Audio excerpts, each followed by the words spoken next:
तानि धर्माणि प्रथमान्य शन्नादेहनाकं महिमानः शचन्द्रितपूर्वे साध्याः शान्तिदेवाः ॐ मा विश्वादक्षरुता विश्वादो मुखु विश्वादो बाहुरुता विश्वातसपात शम्बाहुव्यं धमति सम्पादरैर्द्याव भूमिज्जनयन् देव एकः नानाशुगन्धपुष्पाणि यथा कालो भवानी च पुष्पाञ्जलिर्मया दत्तो गृहाण परमेश्वर ओं भूर्भुवः श्री सीतारामाभ्यां नमः व्यासाय नमः व्यासपीठाय नमः चरणकमलेषु अनन्तकोटिं पुष्पाञ्जलिं समर्पयामि नमस्करोमि प्रणमाम्यहम्।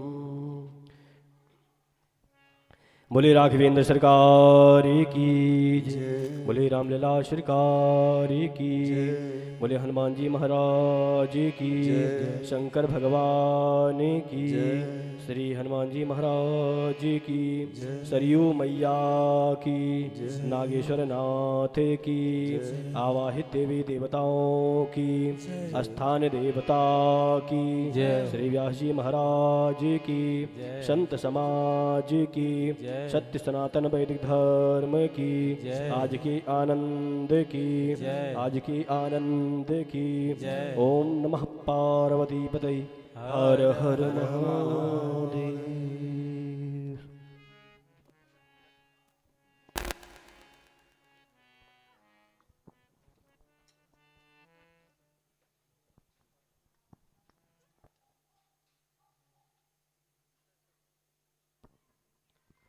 आइए इसी क्रम में हम शिव भक्त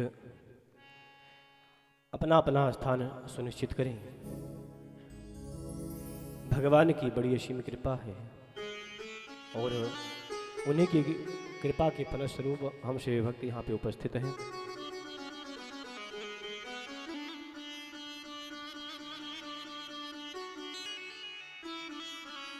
तो आइए हम शिव भक्त इस शुभ अवसर का लाभ उठाएं।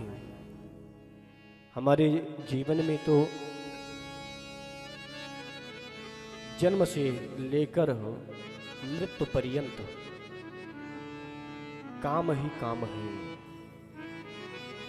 और इस काम के दुनिया में भगवान के लिए जो समय निकाल ले वही समय सार्थक है, वही समय हम सभी के लिए उपयोगी है। कहते हैं कि जिंदगी जब तक रहेगी फुर्सत न होगी काम से, कुछ समय ऐसा निकालो प्रेम कर लो राम से, प्रेम कर लो भगवान से। 24 घंटे की इस समय में यह क्षण प्रतिक्षण हम सभी का समाप्त हो रहा है। हम सभी का एक निश्चित समय मिला हुआ है और वह समय हम सभी के धीरे धीरे धीरे धीरे करके वह समाप्त हो रहा है। तो हम सभी अगर उसी समय से जो समय भगवान के लिए निकाल लें वही हम सभी का समय सार्थक है। तो आइए इस समय का हम सभी सदुपयोग करते हुए भगवान के इस पावन पांडाल में उनके सामने प्रस्तुत होकर के उनकी कथा का अनुसरण करके अपने जीवन को सुगम बनाएं। अपने जीवन को हम लोग सुख शांति पूर्वक हमें कैसे व्यतीत करना है वो मर्यादा पुरुषोत्तम भगवान श्री राम के ही कृपा से होती है। तो आइए इस समय का सदुपयोग करते हुए हम सभी पूज्य महाराज श्री से निवेदन करें कि हम सभी को श्री राम कथा से मार्ग प्रशस्त करते हुए हम सभी को दिशा प्रदान करें। हम सभी को भगवान की कथा श्रवण करा करके हम सभी को अनुग्रहित करें। पूज्य महाराज श्री।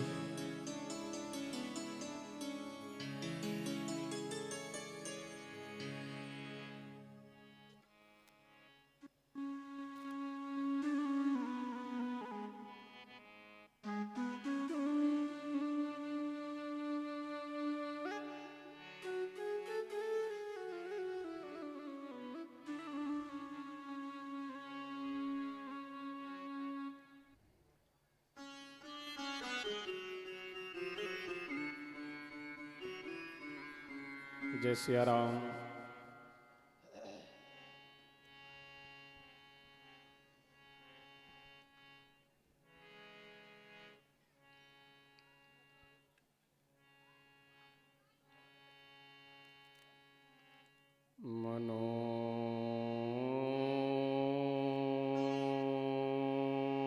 जवम्मा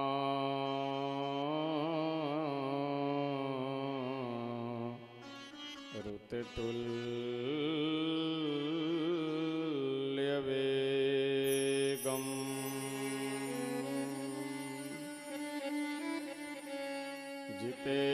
जितेन्द्रियं बुद्धिमतां वरिष्ठं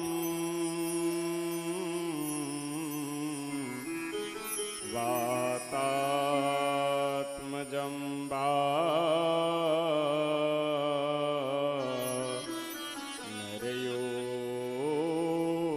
नरयोऽथ मुख्यम्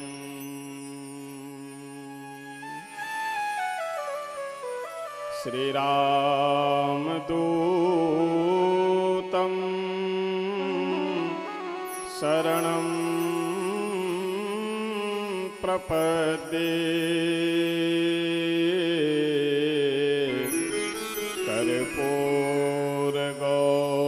कर्पूरगौरं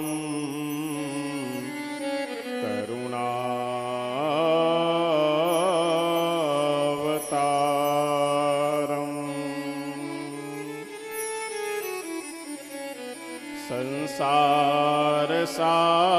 संसारसारं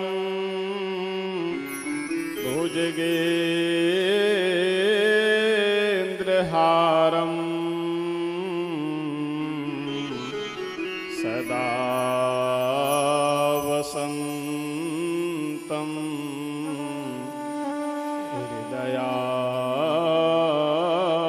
हृदयारविन्दे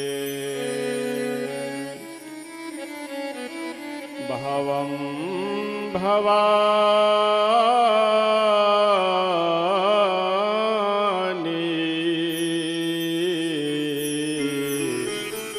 सहितं नमामि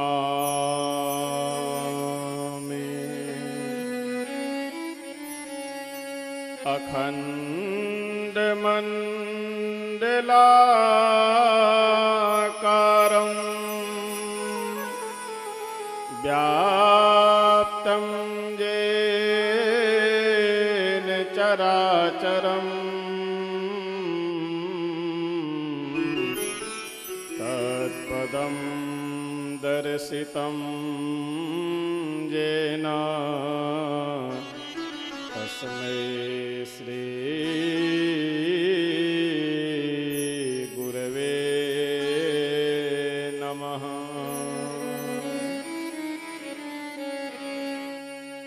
तस्मै श्री गुरवे नमः।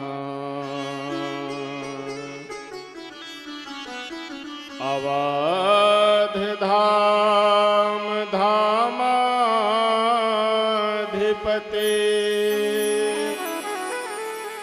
अवतारन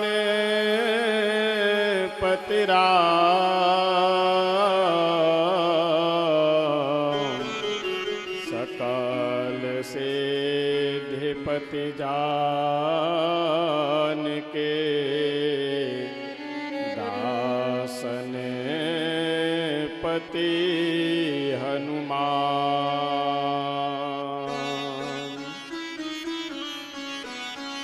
आइए हनुमंत विराजिए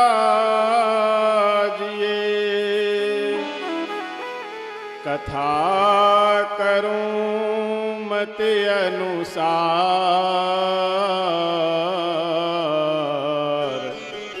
प्रेम सहित गद्दी धरूं पधारिए पवन कुमार पधारिए पवन कुमार।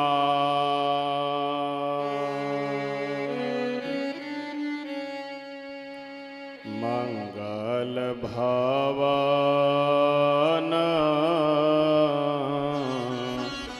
अमंगल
श्री अयोध्या धाम के श्री सरयू मैया के श्री मिथिला धाम के श्री हनुमान जी महाराज के श्री शंकर भगवान के श्री सद्गुरुदेव भगवान के श्री रामनवमी महोत्सव के श्री किशोरी कृपा कुंज स्थान के जय जय सीताराम।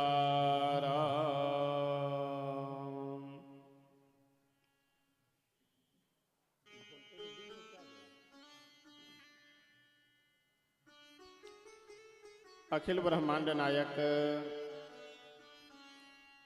अकारण करुणा वरुणालय भक्त वांछा कल्पतरु श्री सीताराम भगवान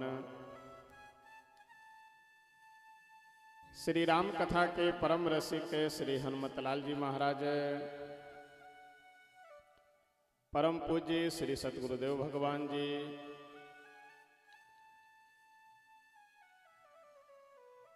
मंच पे विराजमान आचार्य जी, सभी संगीतकार बंधु, समुपस्थित आप सभी सुधी श्रोतागण, भाई बंधुओं, माताएं बहनें, हम सब बड़े ही भाग्यशाली हैं कि श्री रामनवमी के इस पावन महामहोत्सव के उपलक्ष्य में श्री अयोध्या धाम में ही बैठ करके अपने जीवन को कृतार्थ कर रहे हैं, जीवन का लाभ ले रहे हैं। हम सभी के पूर्व जन्म का पुण्य भी है, सत्कर्म भी है और श्री राम लला सरकार की विशेष कृपा भी है। पुण्य है कि यह सुंदर आयोजन हो रहा है। श्री रामनवमी का महोत्सव हमारे आपके जीवन में इस समय प्राप्त है और उस श्री रामनवमी महोत्सव में भी श्री अयोध्या धाम में एकत्रित हो करके आकर के समय व्यतीत कर रहे हैं और श्री रामनवमी महोत्सव मना रहे हैं। यह विशेष हमारे आपके लिए सौभाग्य की बात है। श्री राम लला सरकार की विशेष हम सब के ऊपर में कृपा है। लाखों करोड़ों की संख्या में भक्तों का, लोगों का यह भाव रहता है, यह श्रद्धा रहती है कि हम श्री अयोध्या धाम जाएं और श्री अयोध्या धाम में भी अगर रामनवमी के अवसर पे जाने का अवसर मिले तो और अपने आप को सौभाग्यशाली समझते हैं। लाखों करोड़ों भक्तों की यह इच्छा रहती है श्री रामनवमी में अयोध्या धाम में रहने की और हम सब श्री अयोध्या धाम में रामनवमी के अवसर पे जन्म महोत्सव मना रहे हैं। तो यह इस बात का प्रमाण है कि हमारे आपके ऊपर श्री राम लला सरकार का विशेष अनुग्रह है, श्री राम लला सरकार की विशेष कृपा है।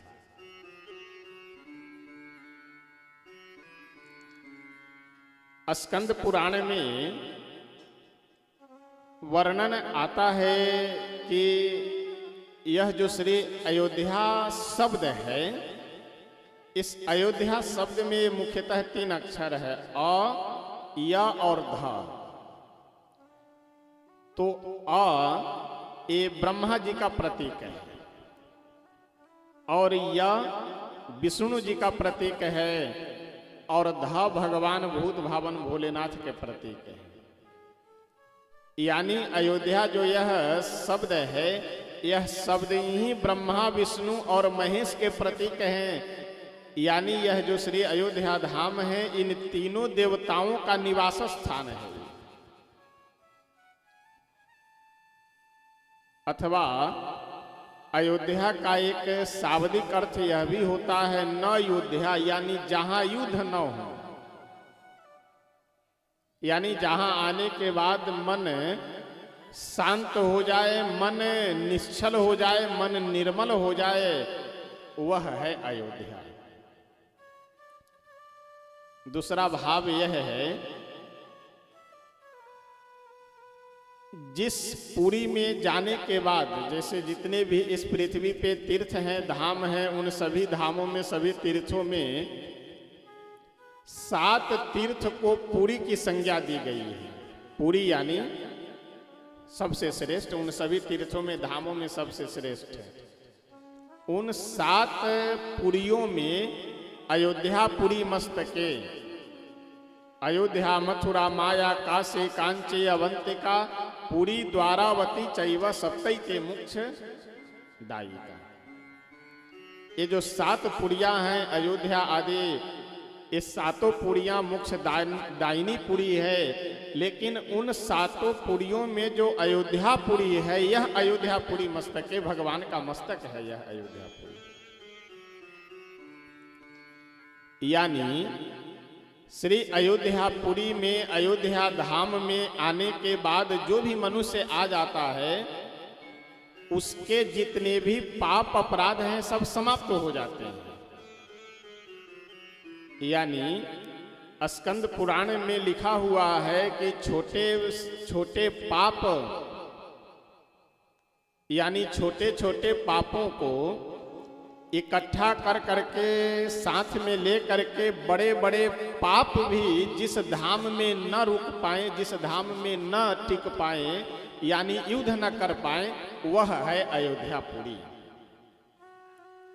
यानी चाहे छोटा पाप हो चाहे बड़ा पाप हो, श्री अयोध्या धाम में निष्ठा श्रद्धा के साथ में आप अगर निवास कर लिए, रह लिए, तो वह सारे पाप समाप्त हो जाते हैं।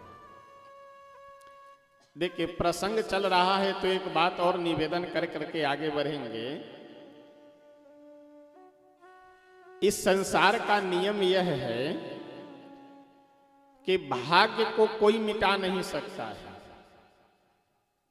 अवश्यमेव भुक्तव्यम कृतम कर्म शुभाशुभम, यानी शुभ अशुभ जो भी कर्म है वह हमें आपको सबको अवश्य भोगना पड़ता है, चाहे चाहे अथवा ना चाहे।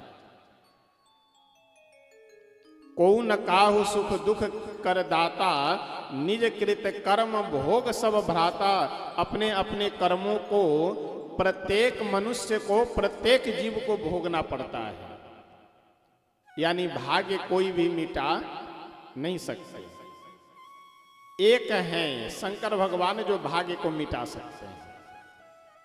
भाव्यु मेटि सकहि त्रिपुरारी, अगर त्रिपुरारी भोलेनाथ भगवान को यह विशेष पावर है, विशेष सामर्थ्य है, विशेष शक्ति है कि वह भाग्य को भी मिटा सकते हैं।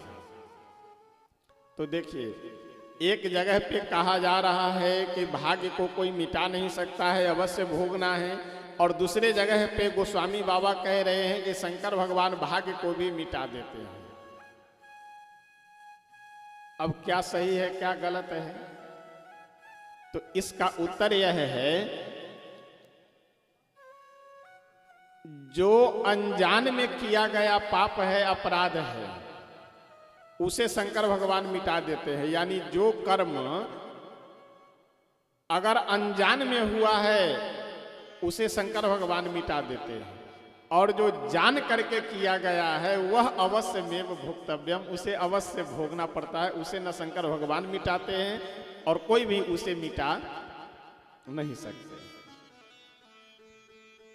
जो अनजान में अगर पाप अपराध बना है उसके फल को, यानी उस भाग्य को शंकर भगवान मिटा देते हैं, लेकिन जो जान करके किया गया है उसे नहीं मिटाते हैं, उसे अवश्य भोगना पड़ता है।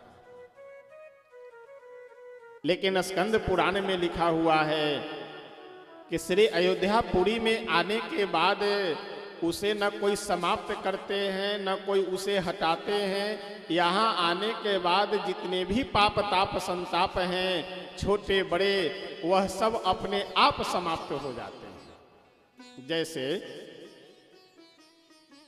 आप बाहर कहीं से आ रहे हो, बहुत तेज धूप है, गर्मी का समय है, एकदम पसीना चल रहा है, गर्मी लग रही है, जैसे एसी रूम में प्रवेश करेंगे वैसे अपने आप ठंडी लगने लगेगी। तो क्या ठंडी गर्मी को भगा दिया है? ठंड जो वातावरण है वह गर्म को भगा थोड़ी दिया है, वहां का वातावरण ही ठंड का है, इसलिए गर्मी अपने आप समाप्त है। और जहां का वातावरण गर्म है वहां जाने के बाद ठंडी अपने आप समाप्त, कोई भगाता नहीं है।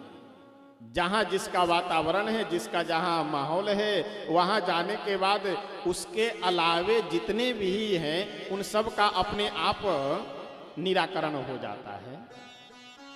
तो श्री अयोध्या धाम की यह विशेष महिमा है, महत्व है कि यहाँ आने के बाद जो भी छोटे बड़े पाप हैं वह सब अपने आप समाप्त हो जाते हैं। कल की कथा में हम सब बड़े ही आनंद के साथ श्रवण कर रहे थे कि श्री गोस्वामी तुलसी बाबा सत्संग की महिमा वर्णन कर रहे हैं। जीवन में परिवर्तन करने के लिए हम लोगों को अपने विचार में परिवर्तन करना चाहिए, और विचार में परिवर्तन करने के लिए अपने व्यवहार में परिवर्तन करना चाहिए, और व्यवहार में परिवर्तन के लिए संग और आहार में परिवर्तन करना चाहिए। जब तक आप भोजन और संगति नहीं सुधारेंगे तब तक व्यवहार नहीं सुधरना है, और जब तक व्यवहार नहीं सुधरेगा तब तक विचार नहीं सुधरना है, और जब तक विचार नहीं सुधरेगा तब तक जीवन नहीं सुधर सकता है। जिस महोत्सव के उपलक्ष्य में हम सब श्री अयोध्या धाम में विराजमान हैं, बैठे हैं, उस उत्सव को मनाए बिना अगर आगे हम लोग बढ़ जाएंगे तो थोड़ा अधूरा अधूरा सा लगेगा। तो इसलिए पहले आइए हम सब आनंद मंगल के साथ श्री राम लला सरकार को अपने हृदय में विराजमान करते हुए एक जो श्री अयोध्या धाम की पारंपरिक बधाई है, उस बधाई को गीत को गा करके तब हम सब कथा प्रसंग में प्रवेश करेंगे।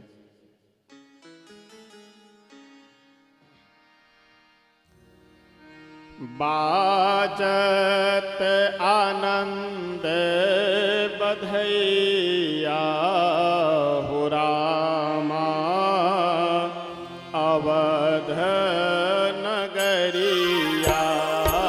बाजत आनंद बधैया हो रामा अवध नगरिया। बाजत आनंद बधैया हो रामा अवध नगरिया।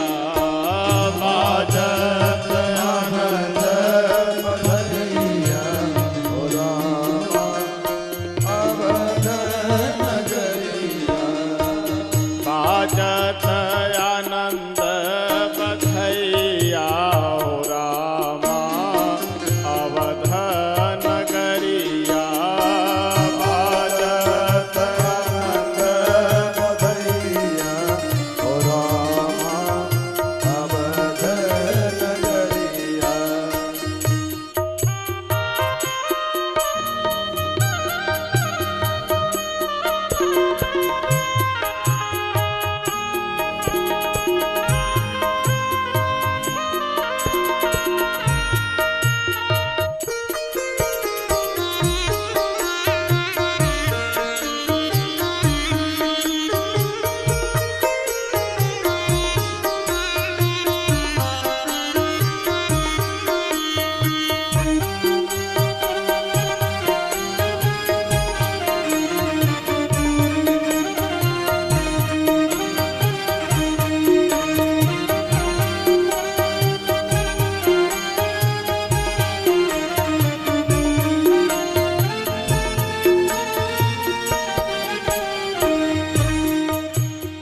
बहुत दिनन के आस पूरन भये।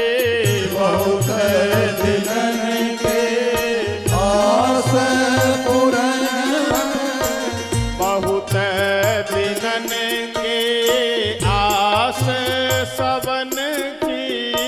बहुत दिनन के आस सवन के सभी अयोध्यावासी जो श्री राम लला सरकार के जन्मोत्सव के समय में उपस्थित थे, वे सब हृदय से ब्रह्मा जी को धन्यवाद दे रहे हैं कि बहुत दिनों से हम सब की अभिलाषा थे कि श्री दशरथ जी के घर में एक पुत्र का जन्म हो जाए, लेकिन आज भगवान दिए हैं तो छप्पर फाड़ कर दिए हैं, यानी एक दो नहीं 4-4 पुत्र दिए हैं।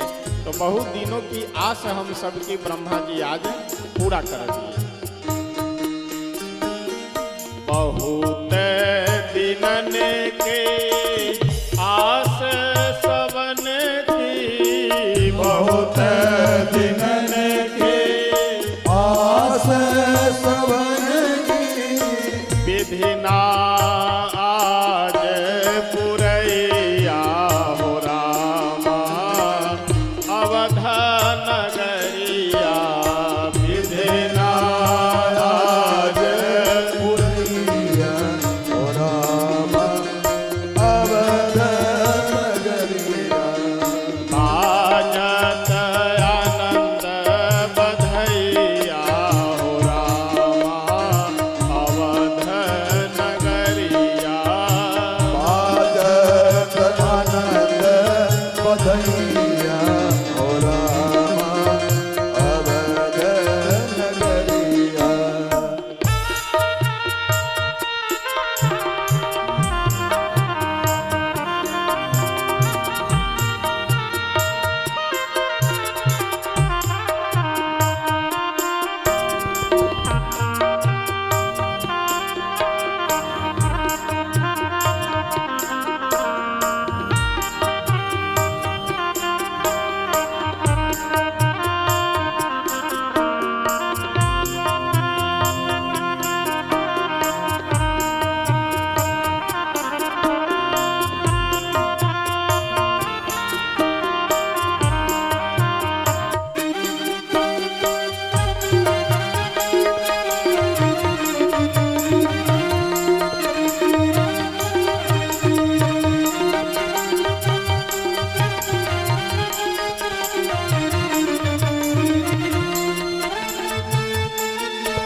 प्रगट भये महाराज महल में, प्रगट भये महाराज महल में, प्रगट भये महाराज महल में, प्रगट भये महाराज महल में, त्रिभुवन को सुख दैया हो रामा अवध नगरिया, त्रिभुवन के शोक दैया हो रामा अवध नगरिया, बाजत आनंद बधैया हो रामा अवध नगरिया,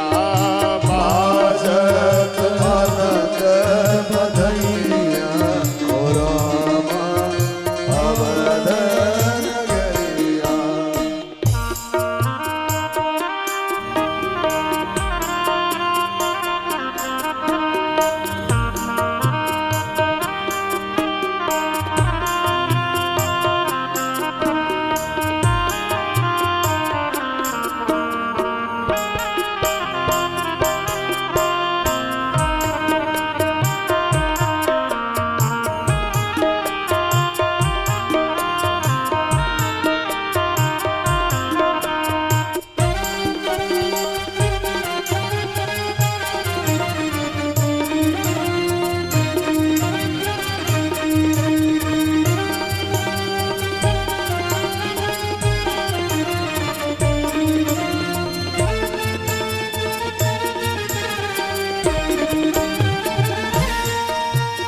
सभी अयोध्यावासी कैसे कैसे बधाई मना रहे हैं, तो संत कह रहे हैं कि जो नाचना जानते हैं वो नाच रहे हैं, जो गाना जानते हैं वो गा रहे हैं, जो बजाना जानते हैं वो बजा रहे हैं, और जो कुछ नहीं जानते हैं वो जय हो कह करके सबका उत्साह बढ़ा रहे हैं।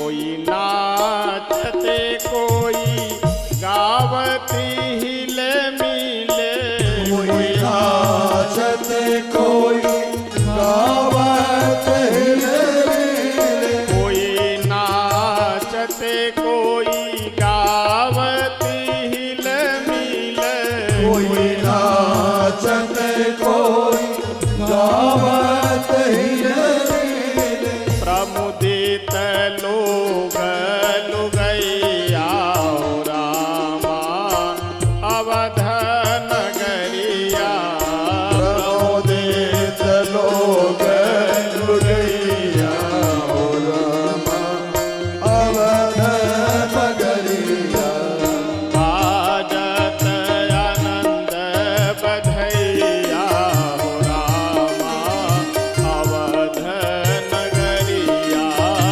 आजत अनंत बधैया रामा अवध नगरिया।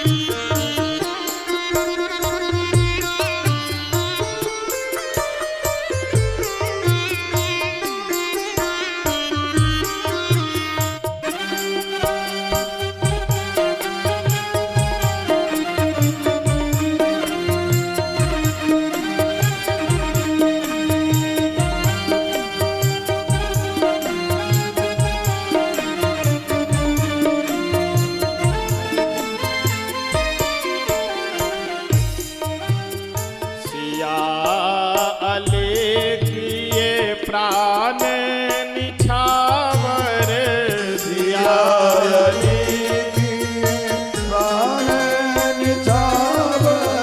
सिया अलेखिए प्राण निछावर, सिया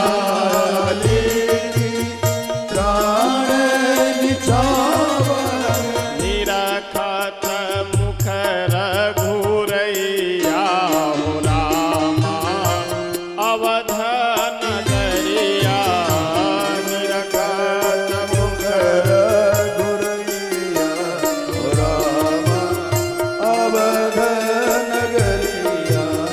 आजत आनंद बधैया रामा अवध नगरिया, आनंद बधैया रामा अवध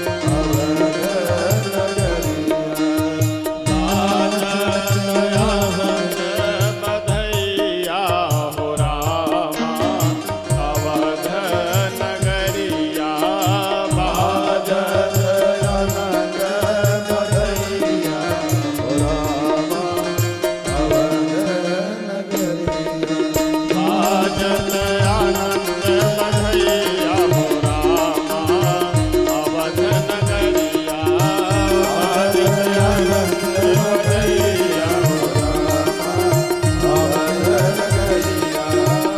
आजत आनंद बधैया रामा अवध नगरिया,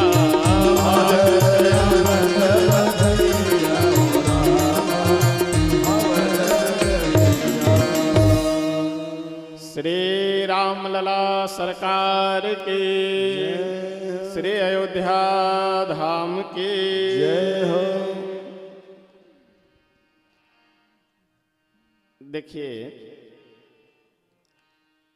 जीवन में और कुछ भजन साधन तो हो पाता नहीं है उतना, तो कम से कम जिस दिन शरीर पूरा होगा और यहाँ से जाने के बाद अगर यमराज महाराज पूछेंगे कि बताओ जीवन में क्या किए हो, तो और कुछ भले हो ना हो, लेकिन इतना तो कम से कम प्रमाण रहेगा ना दावे के साथ में कि यहाँ श्री रामनवमी के समय अयोध्या धाम में निवास किए हैं और भगवान श्री राम जी का जन्मोत्सव मनाए हैं। प्रमाण तो प्रमाण में सब देवता उपस्थित कर दिए जाएंगे वहाँ। क्योंकि श्री रामनवमी के समय 9 दिनों तक सभी देवता अयोध्या जी में रहते हैं, तो प्रमाण देने के लिए, गवाही देने के लिए देवताओं को बुलाइए। हम थे कि नहीं थे वही बताएंगे। श्री तुलसी बाबा वर्णन करते हुए बहुत सुंदर कह रहे हैं, जेहि दिन राम जन्म श्रुति गावही, तीरथ सकल तहा चली आवही। सभी तीर्थ सभी धाम आते हैं, क्या केवल यही आते? बोले नहीं, और भी बहुत सारे लोग आते हैं। कौन कौन आते हैं? असुर नाग खग नर मुनि देवा, आई करहि रघुनायक सेवा। असुर आते हैं, प्रहलाद जी, विभीषण जी आदि ये सब आते हैं श्री अयोध्या धाम में जन्मोत्सव मनाने के लिए। और कौन आते हैं? नाग, बासुकी नाग, तक्षक नाग, और की तो बात छोड़िए, साक्षात शेषनाग भगवान ही आए हैं। तो जब राजा आ गए तो प्रजा लोग क्यों नहीं आएंगे? नागों के राजा, नागों के स्वामी जब साक्षात शेषनाग भगवान ही लक्ष्मण जी के रूप में यहाँ विराजमान हैं, तो कौन से ऐसे नाग हैं जो बचेंगे? सारे नाग उपस्थित होते हैं। असुर नाग, और कौन आते हैं? पक्षी। पक्षी में कौन? श्री काकभूषुंडी जी, भगवान के वाहन श्री गरुड़ जी, यह सब श्री अयोध्या धाम में आते हैं। असुर नाग खग नर, नर में हमारे आपके जैसे मनुष्य सांसारिक लोग आते हैं। मुनि यानी जो शास्त्रों के मर्मज्ञ ज्ञानी हो, विद्वान हो, और विद्वान के साथ साथ आचरणवान भी हो। एक नीति शास्त्र का बहुत सुंदर श्लोक है कि शास्त्राण्यधीत्यापि भवन्ति मूर्खा यस्तु क्रियावान पुरुषः स विद्वान, सुचिंतितम चौषध मातुराणाम ननाम मात्रेण करोत्य रोगम। शास्त्राण्यधीत्यापि भवन्ति मूर्खा, शास्त्रों का अध्ययन करने के बाद भी मनुष्य मूर्ख ही होता है।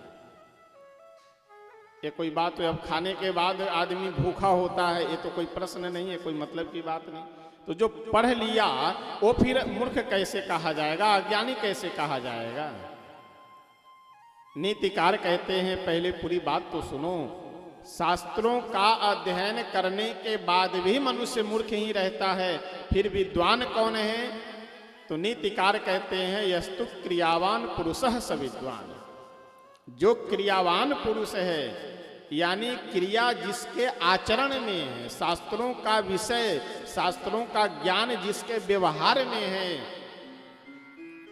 वह मनुष्य विद्वान है। बाकी जैसे गधे के ऊपर कुंटलों चंदन लाद दिया जाए, उस चंदन से गधे को क्या लाभ है, उसी प्रकार से बहुत कुछ पढ़ ले, अगर आचरण व्यवहार में नहीं कुछ है तो बेकार है।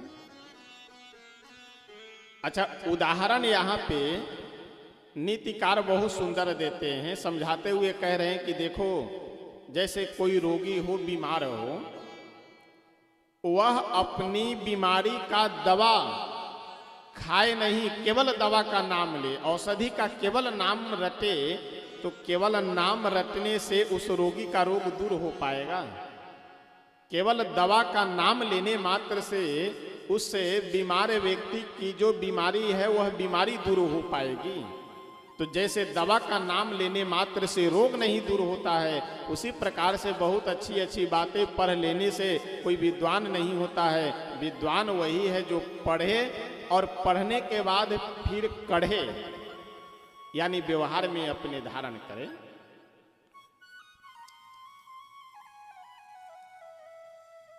यस्तु क्रियावान पुरुषः स विद्वान, जो क्रियावान पुरुष है, जिसके व्यवहार में शास्त्र है, वही मनुष्य विद्वान हैं। मुनि शब्द का अर्थ वैयाकरण सिद्धांत कौमुदी में बहुत सुंदर इसकी परिभाषा दी गई है। मुनि शब्द का अर्थ किया गया है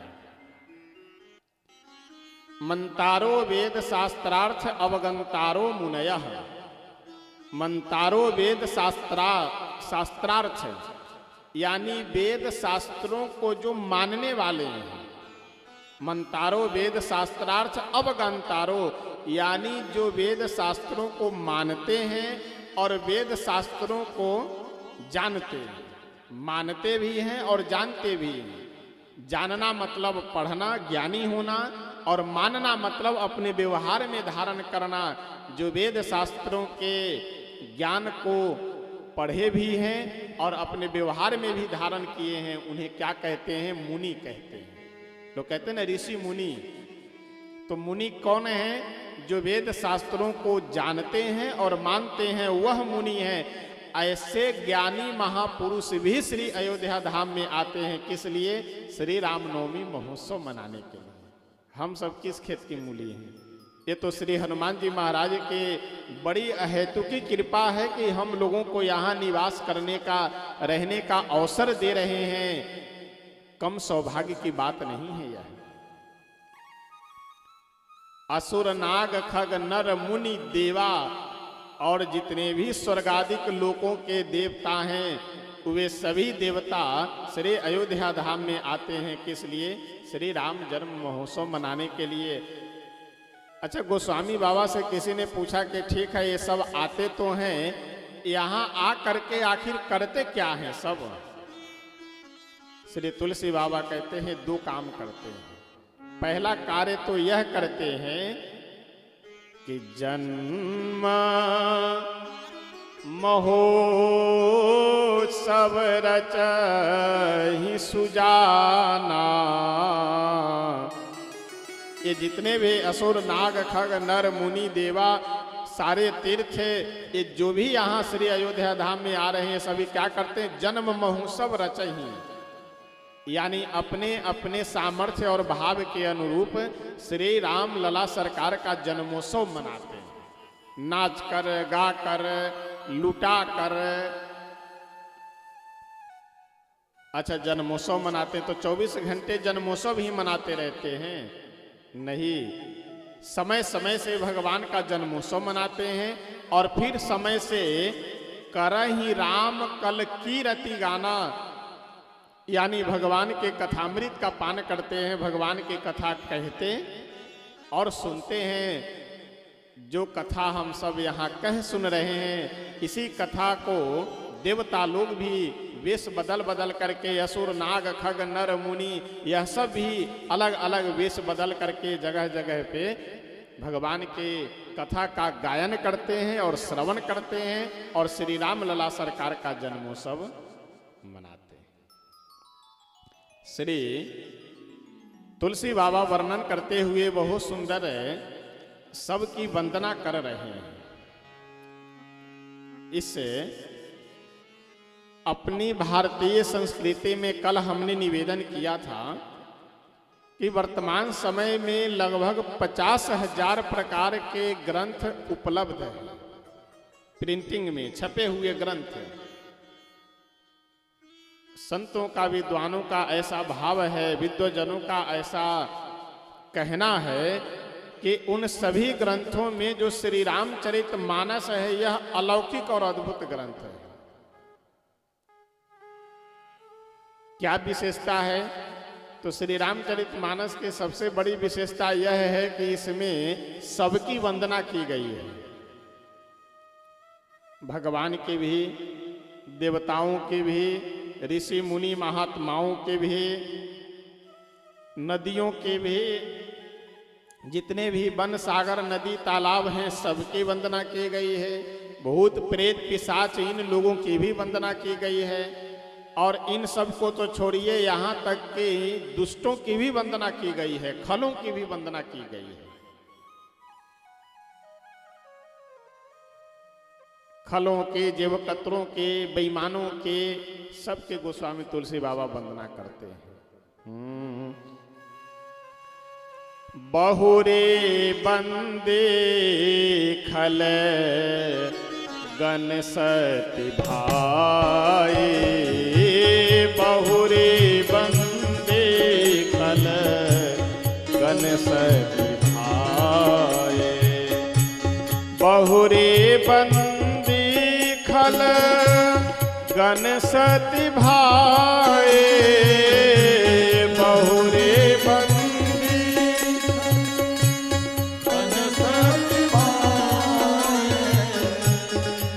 बेनु काज दाहिने हूँ बाई, जे बेनु काज दाहिने हूँ बाई, परहित हानि लाभ जिनके रे, परहित हानि लाभ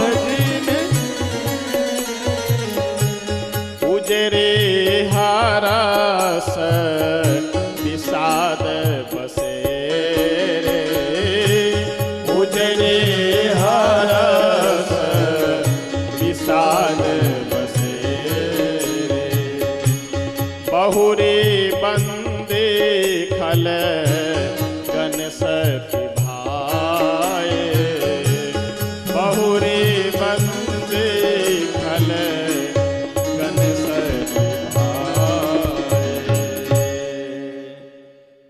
तुलसी बाबा कह रहे हैं बहुरी बंदी खलगन सति भाई।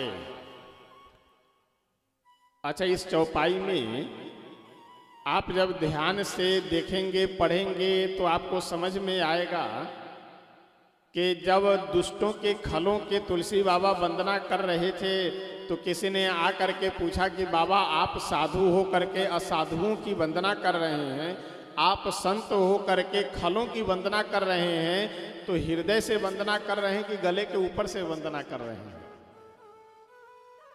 तो गोस्वामी बाबा यह प्रश्न खड़ा न हो उससे पहले ही इसका समाधान कर दे रहे हैं कि देखो सती भाई यानी सच्चे भाव से हम वंदना कर रहे हैं। सती भाई यानी सच्चे भाव से, सच्चे मन से, सच्ची निष्ठा से हम खलों की वंदना कर रहे हैं। ये खल महाराज होते कैसे हैं? तो ये बड़े विचित्र होते हैं। ये मित्रों के भी अपने नहीं होते हैं, शत्रुओं के तो नहीं होते हैं, और जो उदासी हैं इनके यानी जो न इनसे मित्रता रखते हैं न शत्रुता रखते हैं, उनके भी ये अपने नहीं है, यानी किसी के अपने नहीं होते हैं। इनका लक्षण क्या है? खलों का लक्षण क्या है? तो जे बिनु काज दाहिने बाएं, जो बिना किसी कारण के, बिना किसी स्वार्थ के दूसरे को परेशान किया करे, वही होते हैं खल। अच्छा, खल का उदाहरण दो लोगों से दिया गया है, सांप से और मूस से, चूहे से। घर में एक चूहा आ जाए तो 5-5 हजार के कुर्ते और शर्ट को राम नाम सत्य कर देते हैं। अच्छा, वो 5,000 का कुर्ता काटने से उसे लाभ क्या मिला? कहीं स्वागत सम्मान उसका किया गया हो या कहीं कोई प्लाट लिख दिया गया हो, उसको क्या लाभ है? कोई लाभ नहीं, लेकिन फिर भी नुकसान करना है। 10-20 बोरा अगर अनाज रखा हुआ है तो नीचे 1-2 किलो 4 किलो अनाज गिरा हुआ रहता है, लेकिन फिर भी प्रतिदिन 1-1 बोरा फाड़ने का काम अवश्य करेगा, काटने का। अच्छा, अनाज खाना हो तो नीचे गिरा हुआ है, खा के बढ़िया आराम करे, लेकिन वो आराम नहीं कर सकते हैं। क्यों? क्योंकि चूहे का स्वभाव खल का है, दुष्ट का है, इसलिए उसका काम है नुकसान करना। रास्ता चल रहे हैं, सांप कहीं बैठा हुआ है, अगर उसके ऊपर कोई डंडा मारे, ढेला मारे, तब वह काटे तो समझ में आता है आदमी सो रहा है, घर में गया काट लिया, इससे क्या लाभ मिला सर्प को? लेकिन फिर भी उसका स्वभाव है, किसका? दुष्ट का, खल का स्वभाव है, इसलिए काटने का काम है। गोस्वामी तुलसी बाबा यह उदाहरण देते हुए बहुत सुंदर कह रहे हैं कि खल बिनु स्वार्थ पर अपकारी, अहि मूसक इव सुनु उरेगारी। जो खल होते हैं, जो दुष्ट होते हैं, वो बिना कारण यानी अकारण ही दूसरों को नुकसान किया करते हैं। कैसे? जैसे सर्प और चूहा दूसरों को नुकसान पहुंचाते रहते हैं, उसी प्रकार से खल भी होते हैं। और इन खलों की बड़ी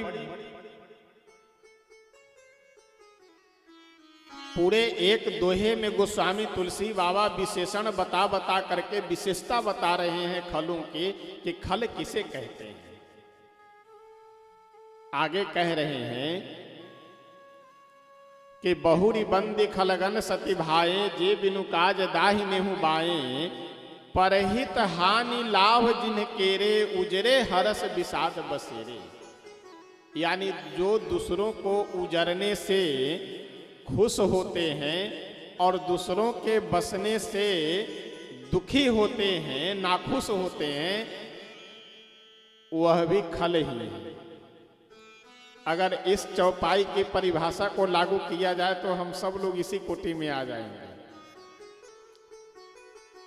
अब जिनके हृदय में यह भाव हो, जो दूसरों को आगे बढ़ते हुए देख करके प्रसन्न होते होंगे, वो तो अच्छी बात है, लेकिन अधिकतर लोगों के मन में यह भाव नहीं होता है। अगर दूसरा आसपास का कोई व्यक्ति आगे बढ़ रहा हो तो ईर्ष्या होने लगती है, जलन होने लगता है, दुख होने लगता है, और वहीं कोई अगर परेशान हो तो हम लोग खुश होते हैं।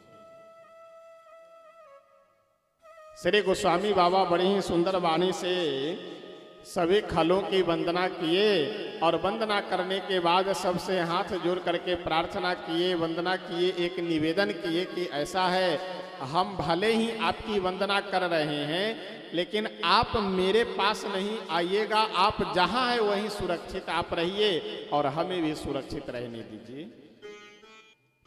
गोस्वामी बाबा समझा रहे हैं कि देखो, यह चौपाई हम लोगों के व्यवहारिक जीवन के लिए बहुत ही उपयोगी है। आजकल होता क्या है कि जैसे कोई झूठा आदमी हो, बेईमान आदमी हो, अगर वह किसी आपके अपने लोगों के साथ में बैठ उठ रहा हो और आप अपने उस आदमी को समझाइए कि देखो फलाना आदमी बहुत झूठा है, बेईमान है, उसके साथ में मत बैठा करो, तो तुरंत आपको समझाते हुए वह बोलेगा कि देखो भले ही झूठा है, बेईमान है, लेकिन हमारे साथ अभी नहीं कभी किया है।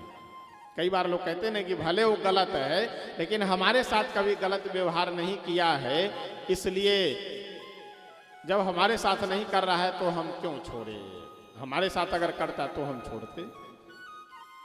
देखिए, एक मैं उदाहरण बताता हूं इस प्रसंग को समझने के लिए कि जैसे आपके घर में चूहे बहुत हों, बहुत ज़्यादा चूहे उत्पात कर रहे हों, तो उन चूहों को समाप्त करने के लिए आप एक घर में सांप पाल लीजिए। तो जब तक घर में चूहे हैं तब तक चूहों का वो राम नाम सत्य करेगा, चूहों पे आक्रमण करेगा, और जिस दिन घर के सारे चूहे समाप्त हो गए उसके बाद में फिर आप ही का नंबर आएगा, क्योंकि सांप का स्वभाव है काटना, सांप का स्वभाव है जहर फैलाना। तो जिस दिन उसको चूहे नहीं मिलेंगे उस दिन आपके ऊपर आक्रमण करेगा। तो जो आदमी गलत है, जो बेईमान है, जो झूठा है, वह प्रत्येक जगह है, यानी हर जगह आपको वह करते हुए झूठ बोलते ही मिलेगा। जो बेईमान है वह बेईमानी करते ही मिलेगा। अब आपके साथ में नहीं कर रहा है तो कारण यह है कि अभी उसको दूसरा आदमी मिला हुआ है, उसके साथ में कर रहा है। जिस दिन कोई नहीं मिलेगा उस दिन फिर आपका नंबर आएगा। तो इसलिए गोस्वामी तुलसी बाबा बहुत सुंदर समझाते हुए कहते हैं कि दुष्टों का खलों का परित्याग करना चाहिए। आप अगर दुष्टों से, खलों से, गलत आदमी से दुश्मनी रखेंगे तो भी वह परेशान करेंगे, और मित्रता रखेंगे तो भी वह परेशान करेंगे। तो क्या किया जाए? ऐसे खलों से, दुष्टों से उदासीन रहना चाहिए। न विरोध रखिए और ना ही प्रेम रखिए। उदासीन नित रहे गोसाई,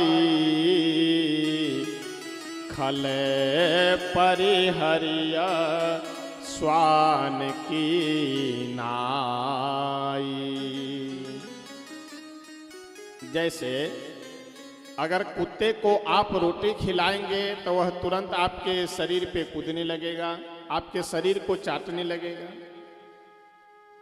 अगर डंडा मारेंगे तो भौंकना आरंभ कर देगा। तो क्या किया जाए? कुत्ते से डंडा मारना यानी दुश्मनी करना, और रोटी खिलाना यानी उससे प्रेम करना, मित्रता करना। तो कुत्ते से अगर मित्रता करेंगे तो भी दिक्कत है, यानी तुरंत आपके शरीर पे कूदना आरंभ करेगा, शरीर को चाटना आरंभ करेगा। और अगर डंडा मारेंगे तो भौंकना आरंभ करेगा। तो क्या किया जाए? उसे न रोटी दीजिए, यानी उससे न प्रेम कीजिए, न डंडा मारिए। रोटी का तात्पर्य मेरा है प्रेम से, अपने पास बैठाने से। बाकी इस संसार में जितने भी जीव मात्र हैं उसको भोजन देना गलत नहीं है। रोटी देने को हम नहीं गलत कह रहे। रोटी देने का उदाहरण केवल हम इसलिए कह रहे हैं कि उससे अगर प्रेम आप करेंगे तो कुत्ता आपको अपने समान समझने लगेगा। अगर जब दुश्मनी करेंगे, डंडा मारेंगे तो भौंकना आरंभ कर देगा। तो उससे न प्रेम कीजिए और ना ही उससे दुश्मनी कीजिए। उसी प्रकार से जिसका स्वभाव दुष्टता का है, जिसका स्वभाव खलता का है, उससे क्या करना चाहिए? उदासीन रहना चाहिए। न दोस्ती रखिए और ना ही दुश्मनी रखिए। यहाँ गोस्वामी तुलसी बाबा भी इस वंदना प्रकरण में वही समझाते हुए कह रहे हैं कि जो लोग ऐसा कहते हैं कि अमुक व्यक्ति भले गलत है लेकिन हमारे साथ कभी गलत नहीं किया है, उन सभी लोगों से श्री तुलसी बाबा एक प्रश्न पूछ रहे हैं इस चौपाई के माध्यम से। बायस पले यही अति अनुरागा, बायस पले यही अति अनुरागा, बायस पले यही अति अनुरागा, बायस पले यही अति अनुरागा,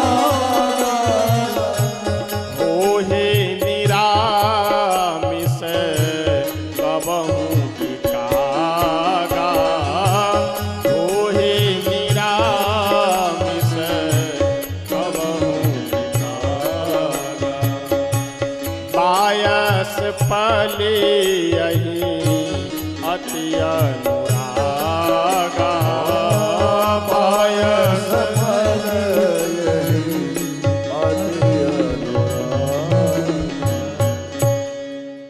बायस पले यही अति अनुरागा। बायस कहते हैं कौवे को। तुलसी बाबा कह रहे हैं कि जिन जिन लोगों के मन में यह भ्रम है कि अमुक व्यक्ति यानी कोई व्यक्ति खराब है, दुष्ट है, लेकिन हमारे साथ कभी कोई गलती नहीं किया है, उन सभी लोगों को एक बात समझ लेनी चाहिए कि कौवे को आप कितने भी प्रेम से, दुलार से, खूब आप उसे स्नेह प्रेम दे करके पालिए और खूब शुद्ध सात्विक भोजन आहार उसे खिलाइए, तो कौवे को आप कितना भी प्रेम से, दुलार से, प्यार से उसे पालिए, खूब सात्विक भोजन उसे खिलाइए, तो क्या कौवा निरामिष हो जाएगा? निरामिष का मतलब यह है कि शाकाहारी। जहां उसे कभी मांस का टुकड़ा दिखाई दिया वहीं वो धावा बोलेगा और तुरंत चोंच से उठा करके अपने अंदर कर लेगा। वह कौवे को कितने भी प्रेम से आप पालिए, लेकिन जैसे कौवा कभी निरामिष नहीं हो सकता है, वैसे ही कोई अगर गलत व्यक्ति है, भले ही आज नहीं कर रहा है, कल करेगा, कल नहीं परसों, एक न एक दिन आपके साथ भी वह अवश्य गलत करेगा, क्योंकि उसका स्वभाव है गलत करना। इसलिए अपने मन में यह भ्रम हम लोगों को नहीं रखना चाहिए कि गलत आदमी तो है लेकिन हमारे साथ गलती नहीं कर रहा है। तो ऐसे लोगों से क्या करना चाहिए? उदासीन रहना चाहिए, न दोस्ती रखिए और न ही दुश्मनी रखिए। आगे श्री तुलसी बाबा बहुत सुंदर कह रहे हैं कि यह जो संसार है, यह संसार ब्रह्मा जी के द्वारा निर्मित है। यानी संसार की रचना करने वाले कौन है? ब्रह्मा जी हैं। तो जो लोग यह कहते हैं कि संसार बहुत खराब है, बहुत खराब है, उन लोगों को समझाने के लिए गोस्वामी बाबा यह बात कह रहे हैं कि इस संसार में गुण और अवगुण दोनों एक साथ जन्म लिए हैं। ऐसा भी नहीं है जिस दिन केवल गुण ही गुण हो जाए इस पृथ्वी पे, उस दिन यह पृथ्वी नहीं चल पाएगी, समाप्त हो जाएगी। जिस दिन केवल अवगुण ही अवगुण हो जाए उस दिन भी पृथ्वी नहीं चल पाएगी। यानी गुण और अवगुण दोनों मिल करके यह संसार की व्यवस्था चलती है। श्री तुलसी बाबा बहुत सुंदर कह रहे हैं, भले ओ पोचे सब विधि उपजाए, गनी गुण दोष वेद बिले गाए। ये दोनों बात कर रही है, उसको दोनों को अलग अलग बैठाइए। तो तुम लोग अलग अलग बैठो, यहाँ बैठ के कौन बात कर रही हो?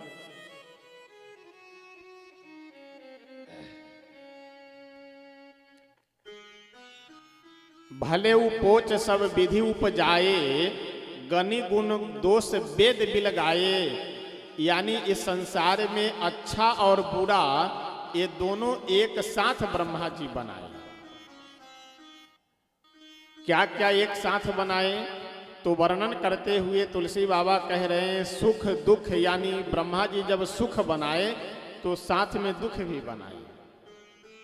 सुख दुख, ब्रह्मा जी जब पाप का निर्माण किए तो पुण्य का भी निर्माण किए साथ में। दिन बनाए तो रात्रि भी बनाए, ऊपर बनाए तो नीचे भी बनाए, जल बनाए तो सूखा भी बनाए। यानी जो भी व्यवस्था का निर्माण किए तो अनुकूल और प्रतिकूल, सही और गलत दोनों पक्षों का निर्माण कर करके ब्रह्मा जी चलते हैं। तो इस क्रम में एक चौपाई लिखते हुए तुलसी बाबा कह रहे हैं कि माया ब्रह्म जीव जगदीशा।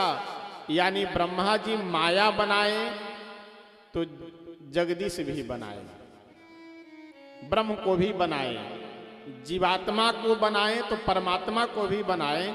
तो यहाँ प्रश्न यह है कि हम लोग तो अभी तक ये सुने हुए थे कि भगवान ब्रह्मा जी को बनाते हैं, और यहाँ तुलसी बाबा कह रहे हैं कि ब्रह्मा जी भगवान को बनाए।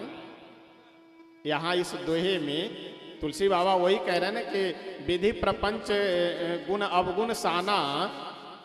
यानी यह जो संसार है, यह संसार भले उपोच सब विधि उपजाए, यानी सबको ब्रह्मा जी उपजाए यानी उत्पन्न किए, तो भगवान को भी ब्रह्मा जी बनाए।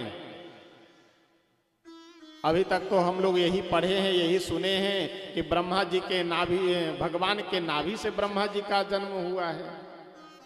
तो इस प्रश्न का उत्तर यह है कि तुलसी बाबा यहाँ दो बातें कह रहे हैं, दो चौपाई लिख रहे हैं। पहली चौपाई तो यह है कि भले उपोच सब विधि उपजाए, यानी इस संसार में दो प्रकार की वस्तुएं हैं। पहला प्रकार वह है कि कुछ वस्तुओं को ब्रह्मा जी उत्पन्न किए और कुछ वस्तुएं ऐसी है जिसे ब्रह्मा जी उत्पन्न नहीं किए। दूसरी चौपाई लिखते हुए तुलसी बाबा कह रहे हैं कि कहाहि वेद इतिहास पुराना, विधि प्रपंच गुण अवगुण साना। यानी कुछ को ब्रह्मा जी उपजाए और कुछ वस्तु ब्रह्मा जी के इस सृष्टि में सनी हुई है यानी मिली हुई है, उसे ब्रह्मा जी बनाए नहीं है, लेकिन फिर भी ब्रह्मा जी के इस सृष्टि में सम्मिलित है। जैसे शास्त्रों में प्रसंग आता है, वर्णन आता है कि विश्वामित्र जी जब अलग सृष्टि का निर्माण कर रहे थे और बाद में जब समझौता हो गया तो जो जो विश्वामित्र जी बनाए हुए थे उन सभी को ब्रह्मा जी अपनी सृष्टि में स्वीकार कर लिए। यानी ब्रह्मा जी प्रारंभ में अपने सृष्टि में जौ का निर्माण किए थे, आहार भोजन ग्रहण के लिए जौ। तो विश्वामित्र जी जौ के विरोध में गेहूं का निर्माण किए। दुग्ध प्राप्त करने के लिए ब्रह्मा जी गौ का निर्माण किए थे, गौ की रचना किए थे। तो गौ के विरोध में विश्वामित्र जी भैंस का निर्माण कर दिए। यानी अलग होना चाहिए, वही हम कैसे बनाएंगे। अच्छा, तपस्वी थे, साधन संपन्न थे, निर्माण कर दिए, रचना कर दिए।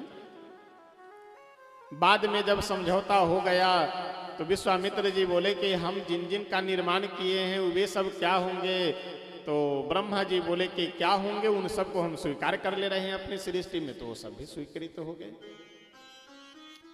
यानी ब्रह्मा जी के सृष्टि में कुछ की रचना तो ब्रह्मा जी किए हैं और कुछ ब्रह्मा जी जिनकी रचना नहीं किए हैं वह भी ब्रह्मा जी के सृष्टि में विधि प्रपंच गुण अवगुण साना। ब्रह्मा जी के इस प्रपंच में गुण अवगुण सने हुए हैं। यह इस प्रश्न का उत्तर है।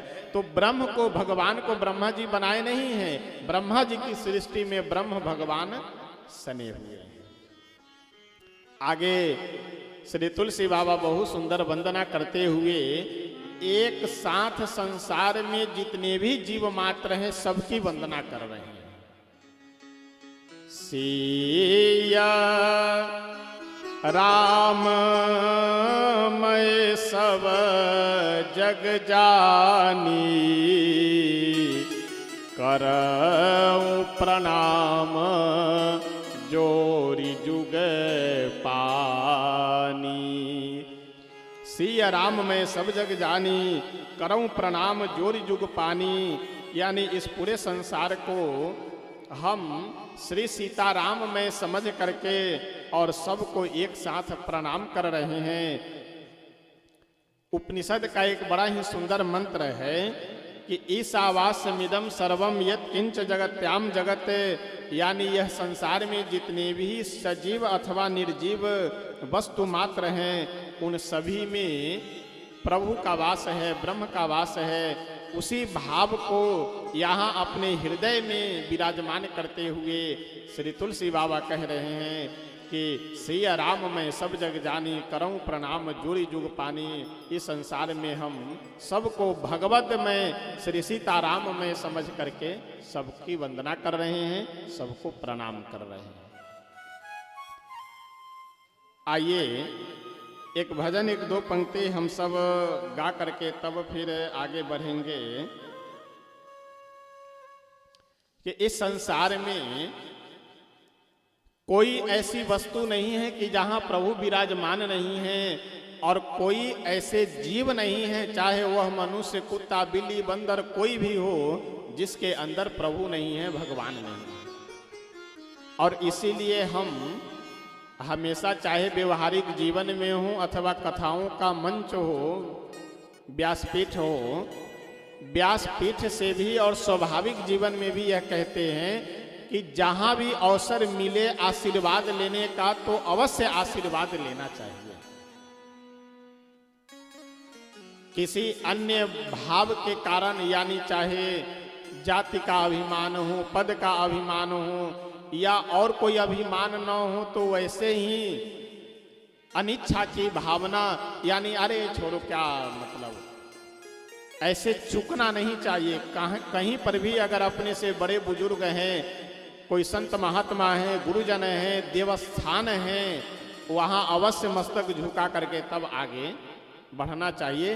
कहीं मठ मंदिर के सामने से भी अगर हम आगे बढ़ रहे हैं तो मस्तक झुका करके आगे बढ़ना चाहिए। यानी जहाँ पर भी प्रणाम करने का अवसर मिले प्रणाम करना चाहिए और आशीर्वाद अवश्य लेना चाहिए।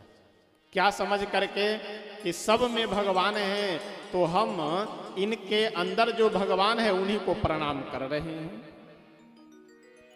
आइए एक भजन, एक दो पंक्ति बोल करके तब हम सब आगे बढ़ेंगे। श्री अयोध्या धाम की जय हो। दाता एक राम जी, भिखारी सारी दुनिया। दाता एक राम जी, भिखारी सारी दुनिया। राम एक देवता, पुजारी सारी दुनिया। दाता एक राम जी, भिखारी सारी दुनिया। राम एक देवता, पुजारी सारी दुनिया। दाता एक राम जी, भिखारी सारी दुनिया। राम एक देवता, पुजारी सारी दुनिया। दाता एक राम जी, भिखारी सारी दुनिया। राम एक देवता, पुजारी सारी दुनिया।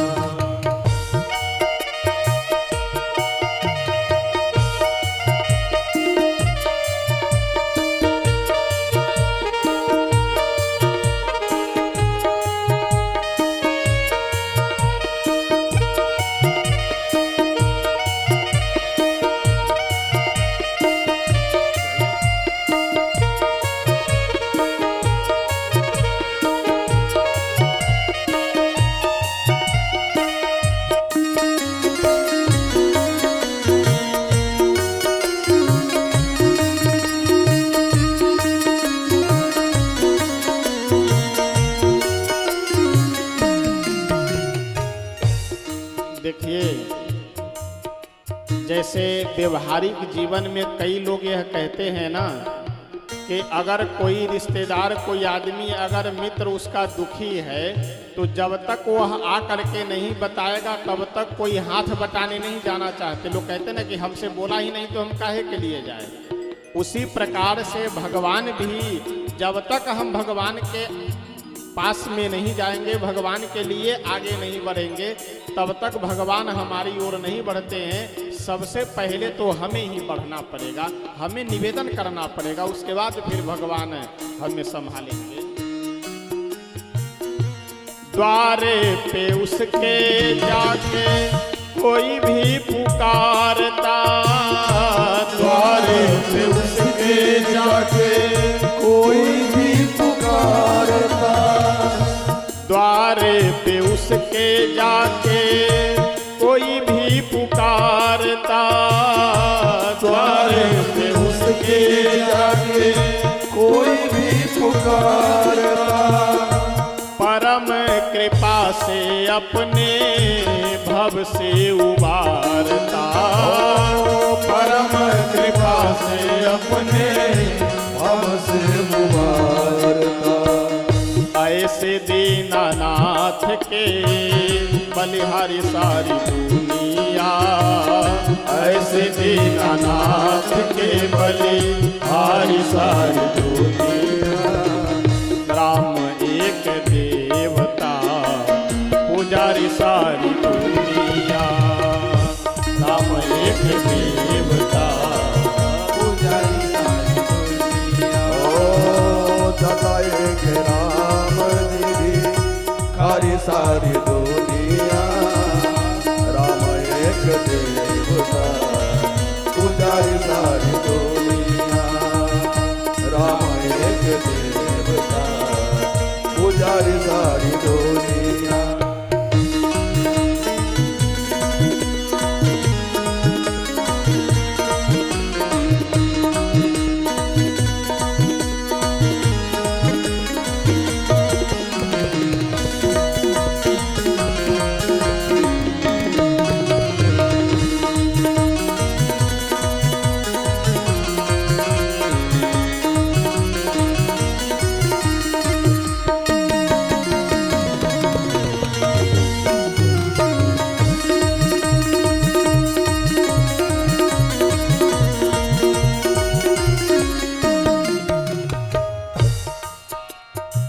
हमारा आपका जो यह मनुष्य जीवन है, ये मनुष्य जीवन लोग कहते हैं ना 2 दिन का जीवन है। तो 2 दिन का जीवन थोड़े, कोई 40 वर्ष जी रहा है, कोई 20 वर्ष जी रहा है, कोई 60 वर्ष जी रहा है, तो 2 दिन का जीवन कैसे हो गया? आप चाहे जितने वर्ष जी रहे हो, इससे नहीं मतलब है। जीवन 2 दिन का ही है। एक जिस दिन जन्म लेते हैं और दूसरा जिस दिन हमारी मृत्यु होगी, बस यही 2 दिन का जीवन है। बाकी तो कर्म कर रहे हैं और कर्म का भोग भोग रहे हैं, यही जीवन है।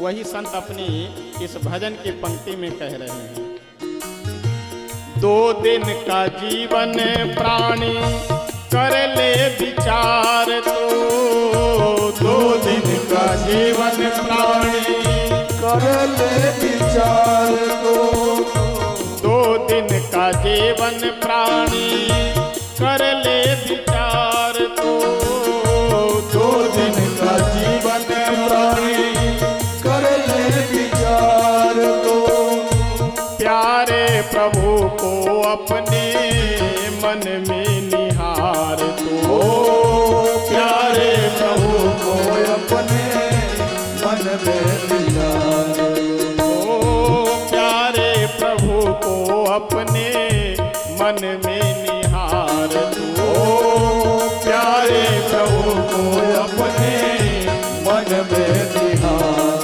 ले। बिना हरि नाम के दुखारी सारी दुनिया, बिना हरि नाम के दुखारी सारी दुनिया, राम एक देवता पुजारी सारी दुनिया, राम एक देवता पुजारी सारी दुनिया, दाता एक राम जी भी खारी सारी दुनिया, राम एक देवता पुजारी सारी दुनिया।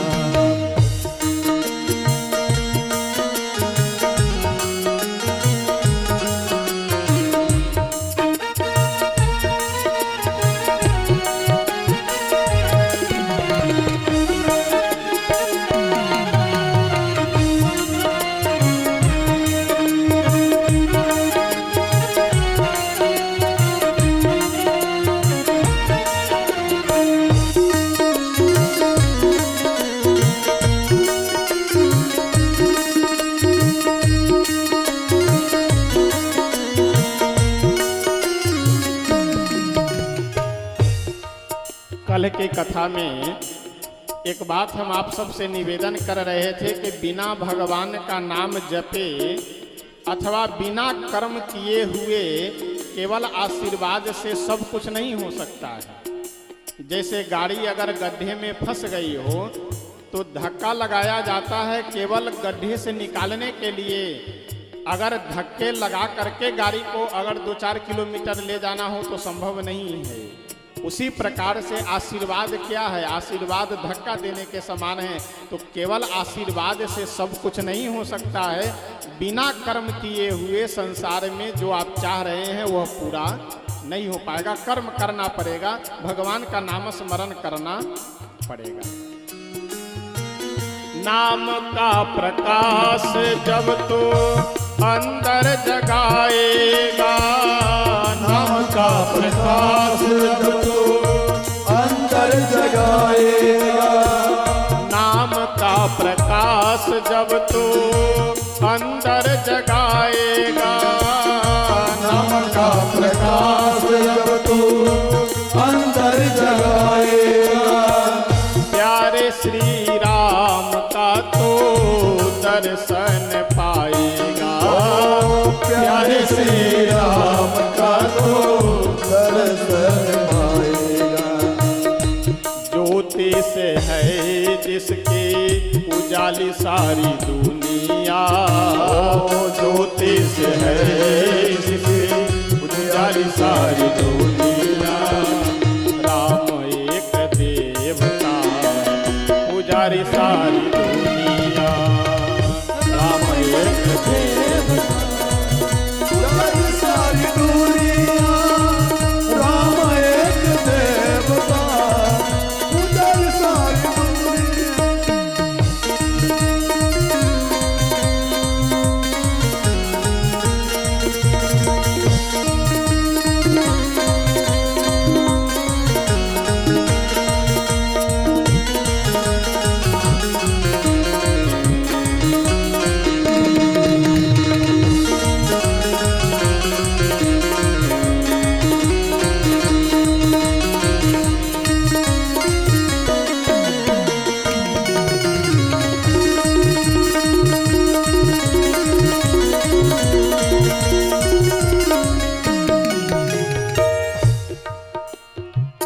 दाता एक राम जे भिखारी सारी दुनिया, दाता एक राम जे भिखारी सारी दुनिया, दाता एक राम जे भिखारी सारी दुनिया, दाता एक राम जी भिखारी सारी दुनिया, राम एक देवता पुजारी सारी दुनिया, ओ राम एक देवता पुजारी सारी दुनिया, राम एक देवता पुजारी सारी दुनिया, राम एक देवता पुजारी सारी दुनिया, राम एक देवता पुजारी सारी दुनिया। नाम का प्रकाश जब तू अंदर जगाएगा, प्यारे श्री राम का तू दर्शन पाएगा, ज्योत से है जिसकी उजाली सारी दुनिया, दाता एक राम जी भिखारी सारी दुनिया। देने वाले तो इस संसार में केवल प्रभु ही हैं, भगवान ही हैं जो निस्वार्थ भाव से देते हैं। बाकी इस संसार में जो भी है वह सब बिना स्वार्थ के कोई कुछ नहीं देते हैं।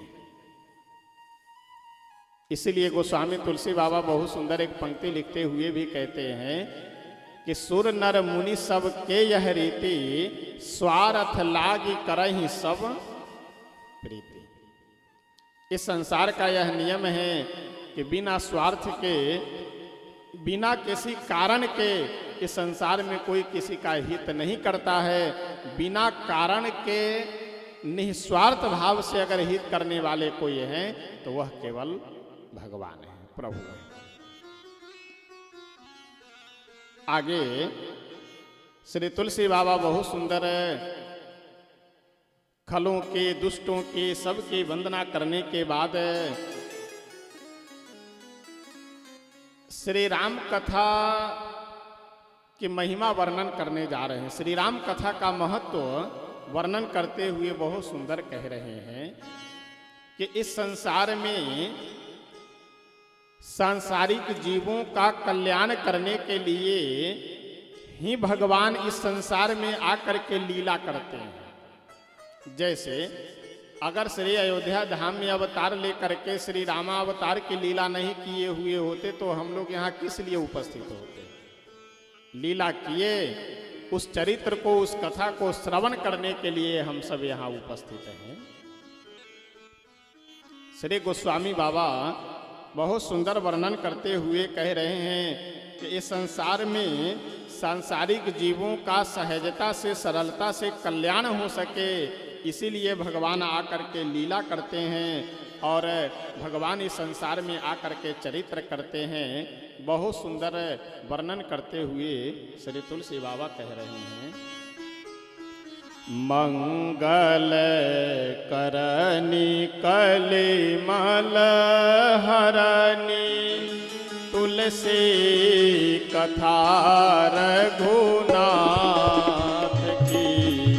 मंगल करनी कलिमल हरनी तुलसी कथा रघुनाथ की। गतिकूर कविता सरित की जो सरित पावन पाप की। प्रभु सुजस संगते भनिते भले होए सुजन मन भावनी। प्रभु सुजस संगते भनिते भले होए सुजन मन भावनी। भवयंग बूटी मसान के सुमिरत सुहावनी पावनी। भवयंग बूटी मसान के सुमिरत सुहावनी पावनी। मंगल करनी कलिमल हरनी तुलसी कथा रघुनाथ की। तुलसी कथा रघुनाथ की। तुलसी कथा रघुनाथ की। तुलसी बाबा कह रहे हैं कि मंगल करनी कलिमल हरनी तुलसी कथा रघुनाथ की। भगवान की जो कथा है, रघुनाथ जी की जो कथा है, वह कथा कैसे है? मंगल को करने वाली और कलिमल को हरने वाली, यानी कलयुग का जो मल है, पाप है, उस पाप को समाप्त करने वाली और मंगल को करने वाली। जैसे शंकर भगवान के शरीर पे लगा हुआ चीते का भस्म भी मंगलकारी है। आप अगर श्मशान में चले जाएं तो बिना स्नान किए हुए शरीर पवित्र नहीं होगा आपका। श्मशान की कोई एक भी लकड़ी या राख आदि घर में आ जाए तो पूरा घर अपवित्र हो जाएगा। लेकिन वही श्मशान का राख शंकर भगवान अपने शरीर पे लगाए हैं, वही चिता का भस्म भोलेनाथ अपने शरीर पे धारण किए हैं, तो वह अमंगल वस्तु भी भोलेनाथ के शरीर का आश्रय पा करके मंगलकारी हो जाती है। उसी प्रकार से जिस कविता में, जिस चौपाई में, जिस श्लोक में, जिस छंद में, जिस दोहे में, जिस सोरठा में भगवान की कथा का गायन हो, उस दोहा, चौपाई, कविता, छंद, सोरठा को गाने से, बोलने से, पढ़ने से मंगल होता है और कल्याण होता है। क्योंकि भगवान का नाम मंगल है, भगवान का रूप मंगल है, भगवान का धाम मंगल है और भगवान की कथा भी मंगलकारी है। मंगल करनी कलिमल हरनी तुलसी कथा रघुनाथ की। गतिकोर कविता सरित की जो सरित पावन पाथ के। और अंत में गोस्वामी बाबा कहते हैं कि प्रिय लागहि अति सबहि मम भनिति राम जस संग दारू विचारू की करई कोई बंदिया मलय प्रसंग। जैसे मलया गिरी चंदन भले ही लकड़ी है, लेकिन है क्या? चंदन की लकड़ी। लोग ये नहीं कहते लकड़ी है, भले ही लकड़ी है लेकिन चंदन की लकड़ी है। गौ भले ही पशु है, लेकिन जब भी हम लोग गौ बोलते हैं तो साथ में क्या बोलते हैं? गौ माता। गंगा जी भले ही नदी है, पानी है और क्या है, लेकिन फिर भी जैसे ही हम गंगा जी का नाम लेते हैं वैसे मुख से तुरंत दूसरा शब्द निकलता है, गंगा मैया। जिस चौपाई दोहा सुरथा में भगवान का नाम संकीर्तन हो, भगवान की कथा गाई गई हो, वह दोहा चौपाई छंद सुरथा भी बोलने से, गाने से, पढ़ने से मंगल होता है। यह सब प्रसंग तुलसी बाबा बड़े ही आनंद के साथ में वर्णन करते हैं। और आगे वंदना प्रकरण में ही भगवान के नाम की वंदना कर रहे हैं। किस नाम की? तो भगवान के बहुत सारे नाम हैं। बहुनी संति नामानी, यानी भगवान के बहुत नाम हैं, बहुत रूप हैं, लेकिन उन सभी नामों में राम नाम की वंदना कर रहे हैं गोस्वामी तुलसी बाबा। किस नाम की? राम नाम की।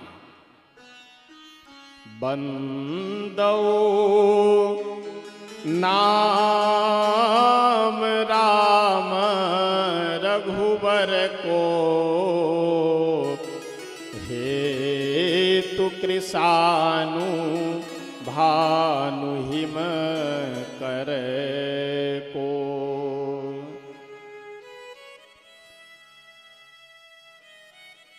किसी ने गोस्वामी तुलसी बाबा से कहा कि बाबा ये सबकी वंदना क्यों कर रहे हैं आप?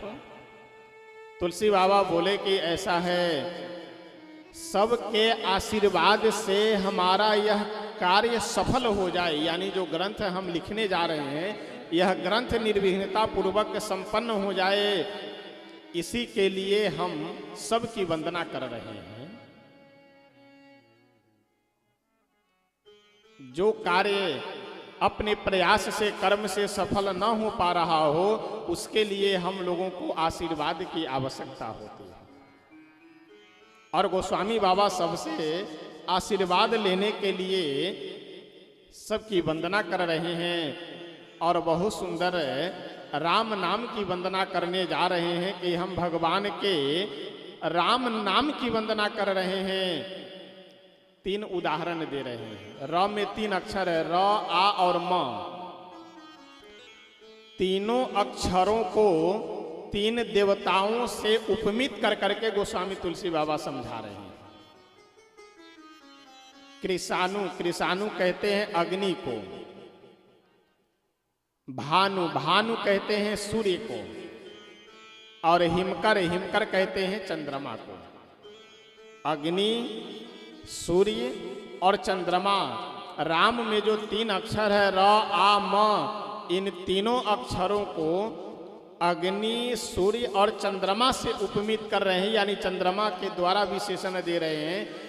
राम में जो रकार है वह अग्नि के समान है, र में जो आकार है वह आकार सूर्य के समान है, और राम में जो मकार है वह मकार चंद्रमा के समान है। हम लोगों को भले ही सीताराम नाम का महत्व न समझ में आवे, हम लोग न जपें, हम लोगों का दुर्भाग्य है। बाकी इस राम नाम का जप साक्षात शंकर भगवान करते हैं। जिनके ऊपर जल चढ़ा करके, जिनके ऊपर बेलपत्र, अक्षत आदि समर्पित कर करके हम लोग अपने आप को बड़भागी मानते हैं, वह भोलेनाथ राम नाम का जप कर करके अपने आप को बड़भागी मानते हैं। एक बार की बात है, काशी में एक व्यक्ति, एक सज्जन जोर जोर से आवाज देते हुए गली गली घूम रहे थे, लेकिन कोई भी अपने दरवाजे पे उन्हें रुकने नहीं दे रहा था, भोजन नहीं दे रहा था। अपराध क्या हो गया था? तो एक ब्राह्मण की हत्या हो गई थी। अब ब्रह्म हत्या का पाप लगा, अपराध लगा। इस कारण से कोई भी व्यक्ति अपने दरवाजे पे नहीं खड़े होने दे रहा था। और जिससे हत्या हुई थी वह जोर जोर से आवाज देते हुए, राम राम, हमसे ब्रह्म हत्या हो गई है, यानी मैं हत्यारा हूँ, मुझे कोई अपने दरवाजे पे 2 रोटी दे दो। राम राम, मैं हत्यारा हूँ, मुझे कोई अपने दरवाजे पे कुछ खाने के लिए दे दीजिए।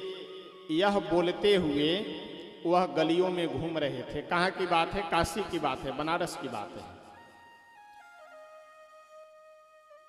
अब ब्रह्म हत्यारा समझ करके कोई भी अपने दरवाजे पे नहीं खड़े होने दे रहा था।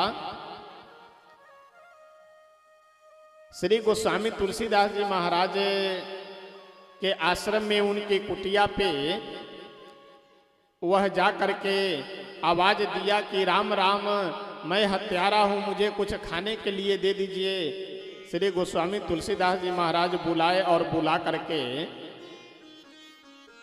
पास में अपने बगल में बैठाए और बैठा करके स्वयं भी प्रसाद ग्रहण किए और उससे जो हत्यारा था, जिसे ब्रह्म हत्या हो गई थी, उसे भी भोजन करवाए। अब काशी के जितने भी पंडित हैं, सीताराम, काशी के जितने भी पंडित हैं वे सब विरोध करने लगे कि ये गोस्वामी जी रामायण क्या लिख दिए हैं, ग्रंथ क्या लिख दिए हैं, यह तो अपने आप को एकदम वेद पुराण शास्त्रों से भी ऊपर समझने लगे हैं। जितने भी काशी के पंडित हैं, जितने भी काशी के विद्वान हैं, सभी गए गोस्वामी तुलसीदास जी के पास और जाकर के बोले कि ऐसा है, आप शास्त्र विरुद्ध कार्य क्यों करने लगे हैं? गोस्वामी जी हाथ जोड़ करके बोले कि हे काशी के पंडित जन, क्या हम शास्त्र विरुद्ध कार्य किए हैं? काशी के पंडित लोग बोले कि यह ब्रह्म हत्यारा है, इसे आप अपने पास में बैठा करके कैसे खिला दिए? गोस्वामी तुलसी बाबा अपने दोनों नेत्रों में आंसू भर करके गदगद कंठ से उन सभी आचार्यों के सामने, उन सभी काशी के पंडितों के सामने बोले कि हे आचार्यगण, हे पंडित जन, जिस मनुष्य के मुख से राम नाम निकल गया वह भी अगर हत्यारा रह जाए तो फिर राम नाम का महत्व क्या है, राम नाम का प्रभाव क्या है? वहीं पे श्री गोस्वामी तुलसीदास जी महाराज यह दोहा लिखे कि तुलसी जाके मुखन ते धोखेऊ निकसत राम, ताके पग के पग तली मेरे तन को चाव। जिस मनुष्य के मुख से अगर धोखे से भी राम नाम निकल जाए, उस मनुष्य के पैर में अगर हमारी चमड़ी की जूती बना करके अगर उसके पैर में पहना दिया जाए तो मैं समझूंगा कि मेरा यह शरीर लेना, जन्म लेना सार्थक हो गया, सफल हो गया। काशी के पंडित लोग बोले कि क्या प्रमाण है कि इनके जो ब्रह्म हत्या का पाप था वह पाप समाप्त हो गया? श्री गोस्वामी तुलसीदास जी महाराज बोले कि आप लोगों को कैसे विश्वास होगा कि इनका पाप समाप्त हो गया?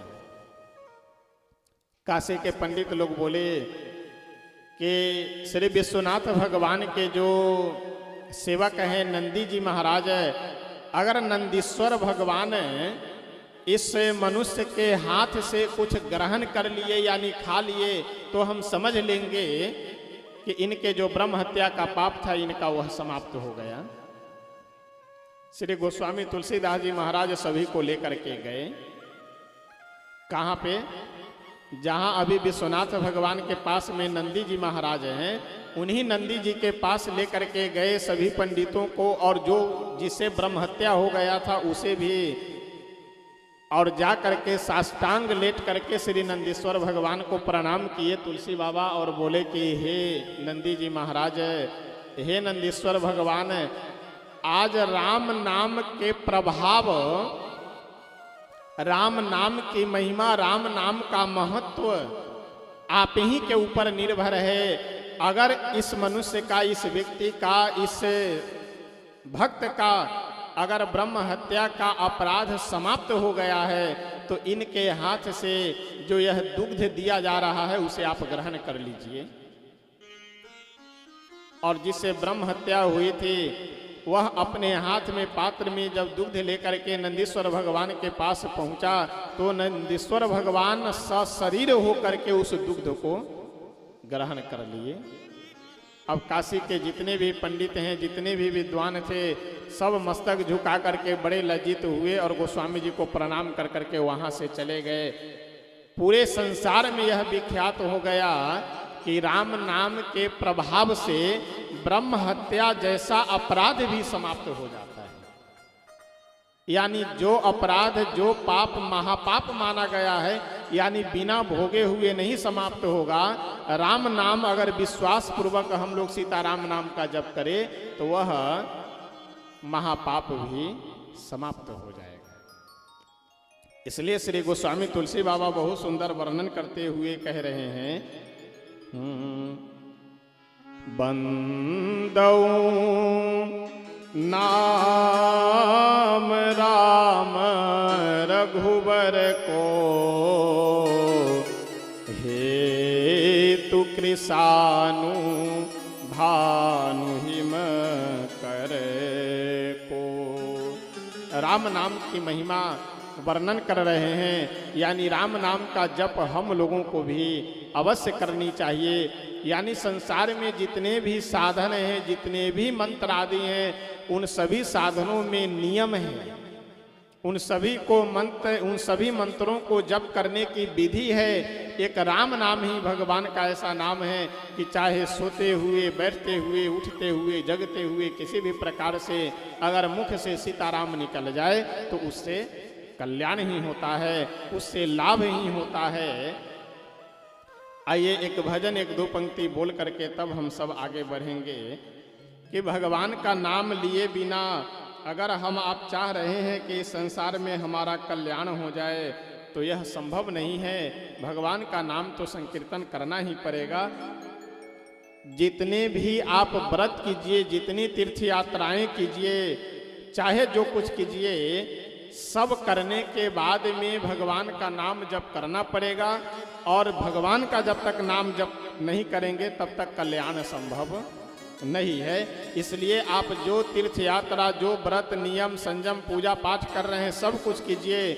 सब करते हुए भगवान का नाम संकीर्तन भी हम सबको अवश्य 5 मिनट, 10 मिनट, 15 मिनट प्रतिदिन करना चाहिए। श्री सीताराम भगवान की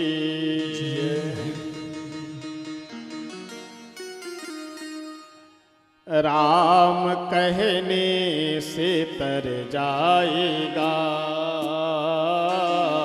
राम कहने से तर जाएगा, राम कहने से तर जाएगा,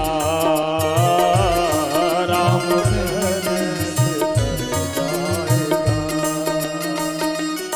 पार भव से उतर जाएगा, पार भव से उतर जाएगा, पार भव से उतर जाएगा, पार भव से उतर जाएगा, राम कहने से तर जाएगा, राम कहने से तर जाएगा, राम गाने से तर जाएगा, राम गाने से तर जाएगा।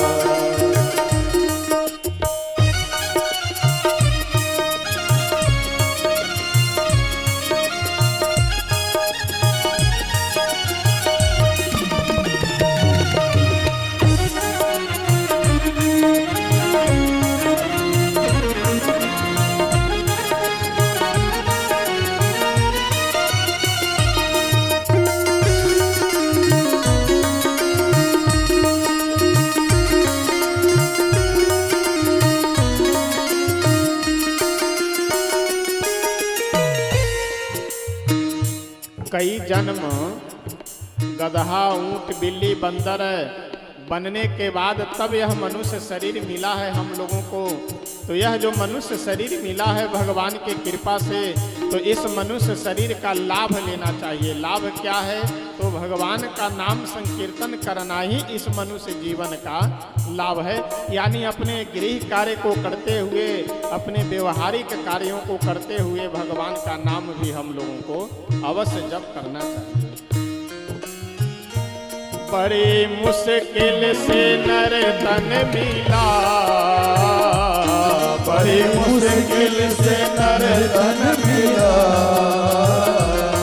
बड़ी मुश्किल से नर तन मिला,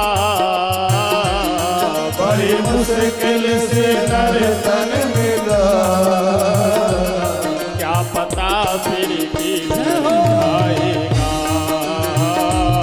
क्या पता फिर किधर जाएगा,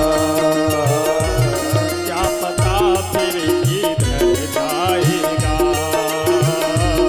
क्या पता फिर किधर जाएगा।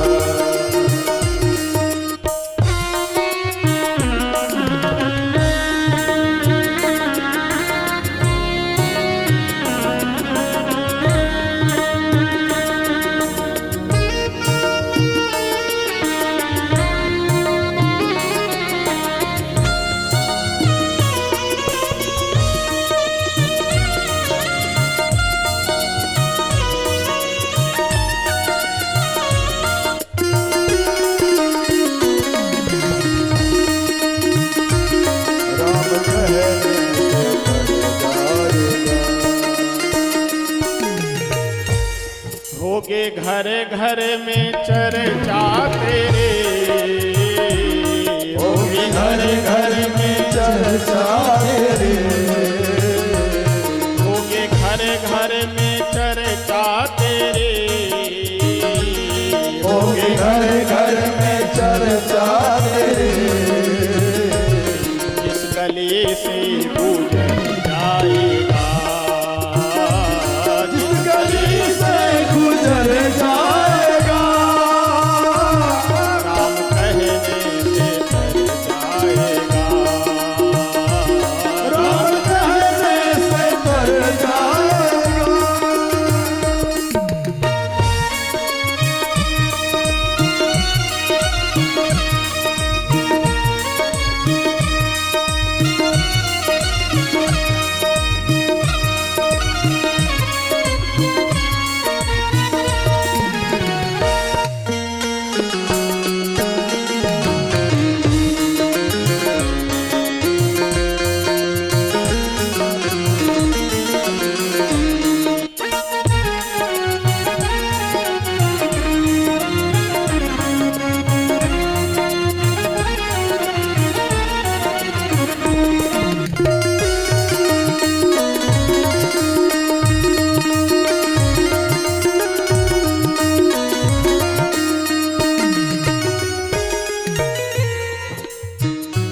सब कहेंगे कहानी तेरी, सब कहेंगे कहानी तेरे, सब कहेंगे कहानी तेरे, सब कहेंगे कहानी तेरे, काम ऐसा जो कर जाएगा, काम ऐसा जो कर जाएगा, राम कहने से तर जाएगा,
भव से उतर जाएगा, पार भव से उतर जाएगा, पार भव से उतर जाएगा, पार भव